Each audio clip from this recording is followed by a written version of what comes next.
मोहम्मद को मदीने से निकाल दो, चलो।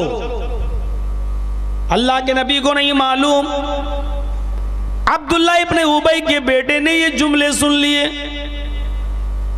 जंग की हालत थी, सहाबा जंग में मसरूफ रहे, नबी जंग जीत गए, सब खुशी खुशी अपने घर जाने लगे। अब्दुल्ला इब्ने उबई ने समझा कि अब मेरा बुरा हाल होगा, मोहम्मद को जिब्रील बता देंगे और मोहम्मद रसूलुल्लाह मेरे कत्ल का हुक्म नाफिज फरमा देंगे, इसलिए भाग चलो, मदीना छोड़ के मैं ही भाग जाऊं मक्का। वो भागने लगा, अब्दुल्ला इब्ने उबई भाग रहा है, उसका बेटा उसके पीछे पीछे भाग रहा है।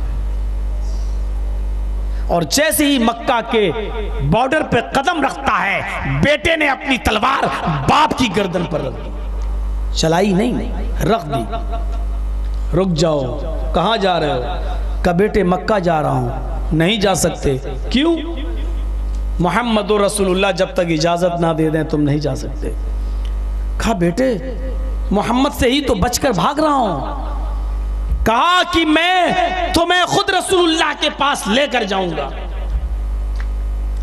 तुमने मेरे नबी को गाली दी है, तुमने कहा सबसे बड़ा इज्जत वाला सबसे बड़े जलील को निकाल देगा, तुमने मेरे नबी को जलील कहा। बेटे तुम्हें मालूम है कि तुम्हारे नबी मेरे कत्ल का हुक्म दे देंगे। कहा मैं जानता हूं, फिर भी नबी जब तक इजाजत नहीं देंगे मैं नहीं जाने दूंगा। आगे बढ़ा, बेटे ने कहा एक कदम भी अगर आगे बढ़ गए अल्लाह की कसम मैं कत्ल कर दूंगा। आपने कहा बेटे तुम अपने बाप की गर्दन पे तलवार चलाओगे? ऐसा नहीं कर सकते। पूरे मदीने में अगर सबसे ज्यादा मोहब्बत कोई मुझसे करता है तो तुम करते हो। बेटे ने कहा सच कह रहे हो, मोहब्बत है तुमसे मुझे, लेकिन एक चीज आप गलत समझ रहे हैं कि पूरे मदीने में सबसे ज्यादा मोहब्बत मैं आपसे कर रहा हूं। पूरे मदीने में सबसे ज्यादा मुझे अगर किसी से मोहब्बत है तो आपसे, लेकिन आपसे भी ज्यादा अगर किसी से मोहब्बत है तो जनाब मोहम्मद रसूलुल्लाह से। और दोनों की मोहब्बत में अगर एक मोहब्बत को कुर्बान करना पड़े तो मैं आपकी मोहब्बत को कुर्बान कर दूंगा। इतने में नबी नजर आ गए। फरमाया आए अब्दुल्ला इब्ने उबई के बेटे क्या बात है, अपने बाप से क्यों लड़ रहे हो? पूरी कहानी सुना दी। अच्छा तुम्हारे बाप ने यह कहा था मुझे? हाँ। आए अल्लाह के नबी बताओ मेरे बाप के लिए क्या फैसला है? थोड़ा सा रुक जाओ, मैं अर्श वाले से पूछ लूं, वो जिब्रील को भेजकर अभी बता देगा कि इसकी क्या सजा होनी चाहिए। अल्लाह के नबी बैठ गए। आए अर्श वाले बता मैं इसके साथ क्या सलूक करूं, इसने मुझे सबसे बड़ा जलील इंसान का।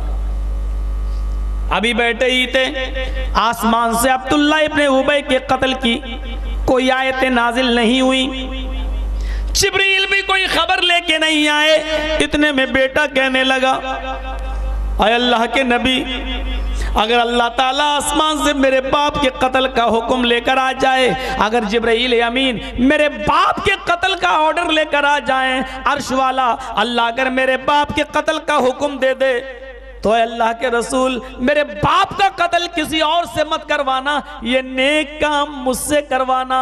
है अल्लाह के नबी आप हुक्म देना, मैं अपने बाप की गर्दन को तन से जुदा करके शरीर से अलग करके आपके कदमों पे डाल दूंगा।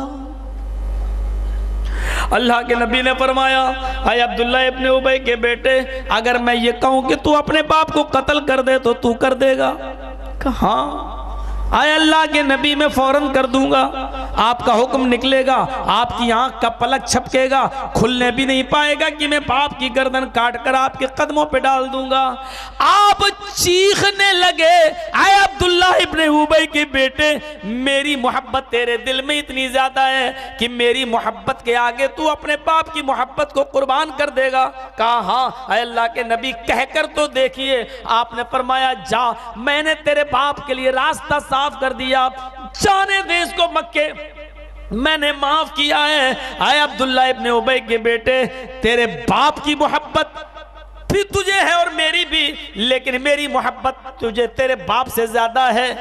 अब तेरे बाप की सजा ये है कि वो मक्के में जाकर यही सोचता रहे कि मेरा बेटा मेरा होकर भी मेरा ना हुआ, वो जनाब मोहम्मद रसूलुल्लाह का है। वो ये सोचता रहेगा कि मेरे बाप के कत्ल का हुक्म भी, मेरे कत्ल का हुक्म भी अगर मेरे बेटे को मिलता तो वो मुझे कत्ल कर देता। यही सजा है उसकी कि वो जिंदगी भर अब यही सोचता रहे।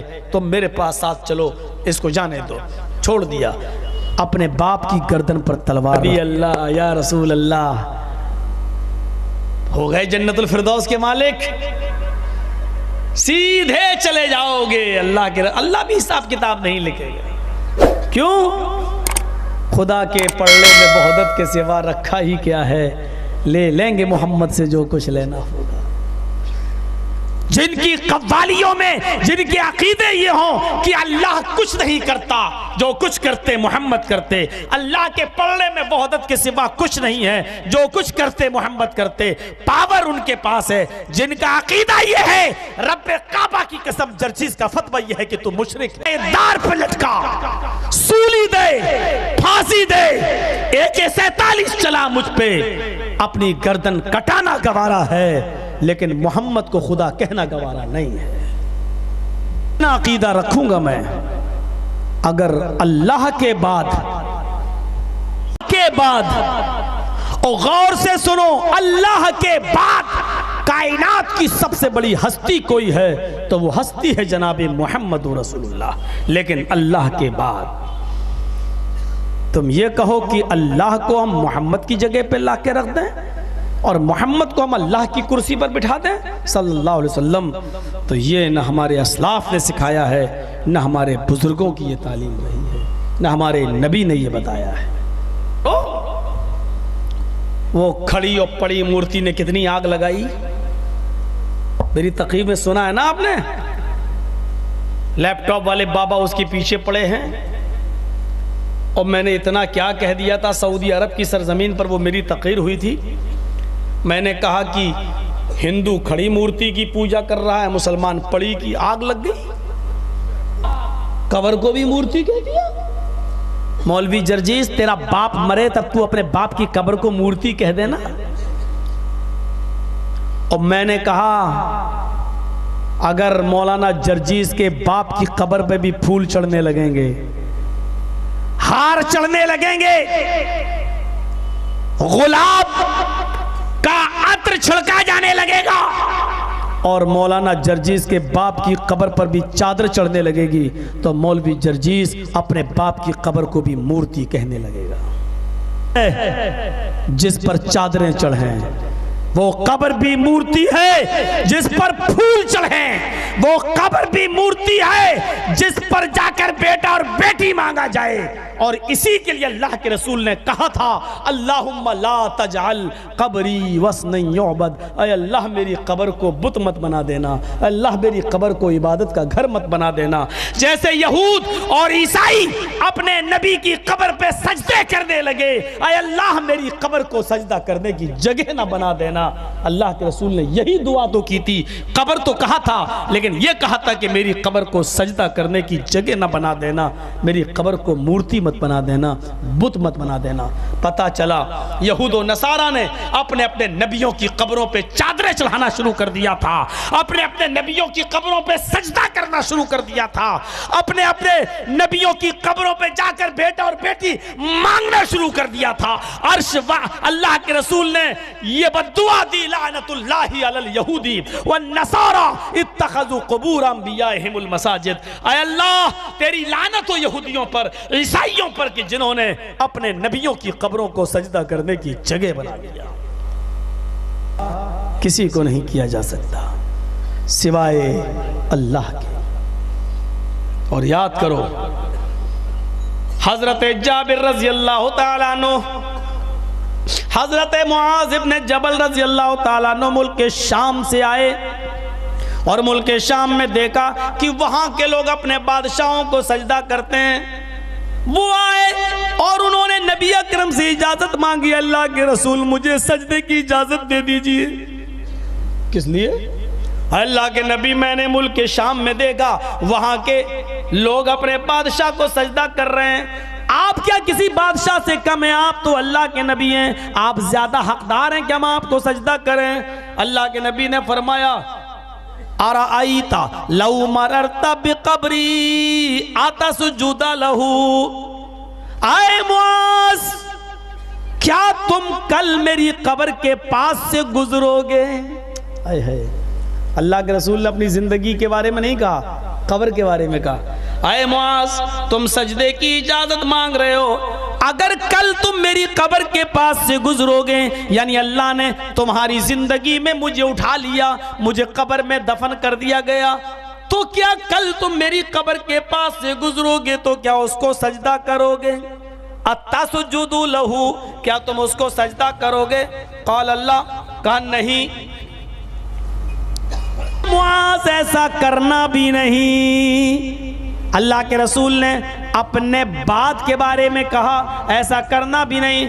जिंदगी में तो आपने इसलिए जवाब नहीं दिया, ये सहाबा जिंदा है, मैं जिंदगी में तो रोक लूंगा, जिंदगी में तो मैं इनको समझा दूंगा, ये अपने सामने मैं सजदा नहीं करने दूंगा, लेकिन आपको फिक्र हुई जब मैं इस दुनिया में न रहूं तब ये मेरी कब्र पे सजदा करने लगे, तब मैं कैसे रोकूंगा? इसलिए फरमाया, सुनो, मेरी जिंदगी तो छोड़ो, मेरे इस दुनिया से रुखसत हो जाने के बाद भी तुम मेरी कब्र पे सजदा ना करना। और उसके बाद फरमाया, अगर सजदा अल्लाह के अलावा किसी और को जायज होता, किसी और के लिए रवा होता, तो मैं औरत को हुक्म देता कि वो अपने शौहर को, अपने हस्बैंड को, अपने पति को सजदा करे, लेकिन सजदा अल्लाह के अलावा किसी को जायज नहीं। बहुत से मामलात हैं, बाप से ज्यादा रसूल से मोहब्बत, कुल इन काना आबाउकुम व अबनाउकुम, औलाद से ज्यादा भी रसूल से मोहब्बत, औलाद से ज्यादा। बेटे ने कहा, बोल एंड्रॉयड मोबाइल चाहिए, आ गया, निकली जबान से जुमला आ गया। अब वो जियो की सिम चाहिए, आ गई।